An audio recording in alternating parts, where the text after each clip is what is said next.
السلام عليكم بنات. اليوم غنقدم لكم واحد الوجبه ديال العشاء اللي خفيفه ظريفه.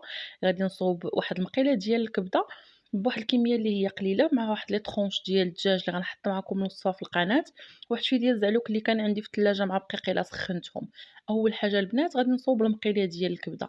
بالنسبه للمقيله ديال الكبده ديال البقري غنحتاج واحد 200 غرام ديال الكبده ديال البقري، بالاضافه لواحد الحبه ديال البصله كبيره. بالنسبه لينا البنات هنا غادي نخدمو بمكونات بسيطه اللي متوفره عندنا، ماشي بالضروره انه مطيشه غلات وبطاطا غلات اننا نشريوها. الحاجه اللي فايته القدره الشرائيه ديالتنا غادي نستغناو عليها ونديرو اشياء بديله. ان شاء الله غنبقى نحط لكم ابتداء من اليوم وصفات بديله، يعني اي حاجه غاليه غادي نستغنى عليها وغادي نعطيكم البديل ديالها، اولا نحطوا وصفات اللي هي بسيطه اللي بمكونات اللي هي رخيصه اللي نقدروا الكاملين اننا ناخذوها. كذلك بالنسبة للساندويتشات ديال الوليدات الصغار المدرسة وكذلك الناس اللي خدامين، بالإضافة لكذلك وجبات عشاء خفيفة اللي ممكن إننا نديروها في ديورنا، اللي كلشي ياكل وكلشي يشبع، بين ما ترخص القضية ونرجعوا للشهيوات والطويجنات ديال ديما. هنا البنات كما كتشوفوا خديت واحد الحبة كبيرة ديال البصلة، قطعتها دي طرونش بحال ما هكا، غادي نديرها في المقيلة، غادي نضيف لها واحد 3 ديال الفصوص ديال الثومة غادي نقشرهم وغادي نحكوهم في الحكاكة رقاقين. كما كنعرفوا الكبدة كتبغي الثومة، كتعطي فيها واحد المذاق اللي هو زوين، واللي عندها الثومة ديجا بوماد يمكن لها ديرها.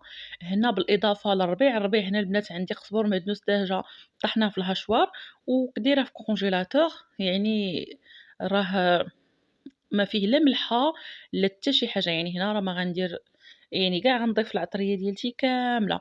اللي عندها ديجا شرموله ديالتها مالحه غدير كميه قليله ديال الملح. بالنسبه للكبده البنات كما كنعرفوا كتبغي الزيت، يعني من الافضل دير واحد شويه كميه ديال الزيت زايده. درت معلقه الربيع، نص معلقه ديال الابزار، وغندير نص معلقه ديال الكمون، نص معلقه ديال السكينجبير، غير واحد شويه سكينجبير ما تكثروش بزاف باش ما تجيكمش المذاق مر. هنايا هذا هي الشرموله اللي غنديروا الكبده ديالتنا، بالاضافه للزيت، زيت المائده اللي هي عاديه.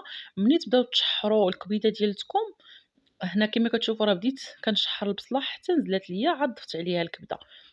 هنا كما كتشوفوا ها هي بدات تنزل ليا البصله مزيان، ضفت عليها الكبده صافي. من بعد ملي كتضيفوا عليها البنات الكبده كتغطيو عليها، كتخليوها حتى كتعراق وتتزولوها بطبيعة الحال حتى كتنزل لينا البصلة ديالتنا. كنتو باغيين واحد شوية ديال المريقة غتضيفوا واحد ربع كاس ديال الماء، ما كنتوش محتاجين مريقة غادي تخليوها عادية. بالنسبة للينوغيتا البنات اللي صوبت بهاد الطريقة كيجيو واحد الطريقة زوينة. هنا دابا نحط معكم الوصفة من الأول حتى الأخير شنو درت فيهم. هنا راه كنت كنسرحهم باش ندخلهم كونجيلاتور يشدو راسهم ونقطعهم، بعد قليت منهم واحد شوية، واخا نورمالمون هما تيتقلاو بلا شابلور وبالبيض كيجي واحد المذاق فيهم زوين. سخنت شويه ديال البقوله وشويه ديال الزعلوك. بالنسبه للزعلوك البنات الزعلوك ديال الدجاج مقلي، انا في هاد الخطره راه استغنيت في مره على مطيشه ديال يعني هكا طريه، راه درتو غير مطيشه ديال الحك مع واحد شويه ديال الشريميله وقزبور معدنوس وتومه والعطريه ديالتنا الملحه كمون ابزار وشويه ديال التحميره، ودرت واحد ربع كاس ديال الماء وبديت تنحرك مزيان. ومن بعد صافي من بعد ما حركتو مزيان كبيت فيه داك الزعلوك ديال داك الدلجان ديالي اللي ديجا مقلي ودرتو. يعني راه استغنيت تماما عليها، يعني ماشي بالضروره تكون واحد الحاجه عاد نديرو حنا واحد الحاجه اللي غاليه علينا نستغناو عليها. الله يدير الخير وصافي. هادشي اللي نقول لكم البنات.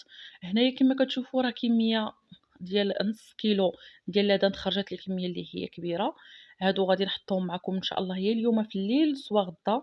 هنا كما كتشوفوا راه باقيين شادين ما شادينش راسهم، يعني مازال ندخلهم كونجيلاتور تيشدوا راسهم البنات مزيان ويتجمدوا. من الاحسن يباتوا ليله كامله، عاد من بعد بداو تقليوهم كنتو مزروبين عليهم كتوجدوهم بحال دابا هكا مور الغدا وتقليوهم في الليل، او الليل كنتو غديروهم الغدا غتوجدوهم بالصباح ملي تفيقوا. ملي توصل وقيته الغدا غتقليوهم حتى تبغيو تحطوا الغدا ديالكم باش كيبقاو هكا سخونين وكيجيو مقرمشين.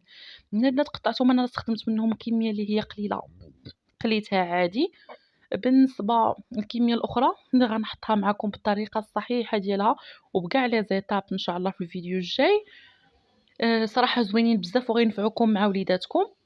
صراحة حنا بمكونات اللي هي كيما سبق لي قُلت لكم مكونات بسيطة قدرنا أننا نديرو عشيوة اللي هي زوينة ومتنوعة، صراحة بقيلة جات غزالة بزاف، جربوها بهاد الطريقة غادي تعجبكم، خليت لكم الراحة ومساء سعيد.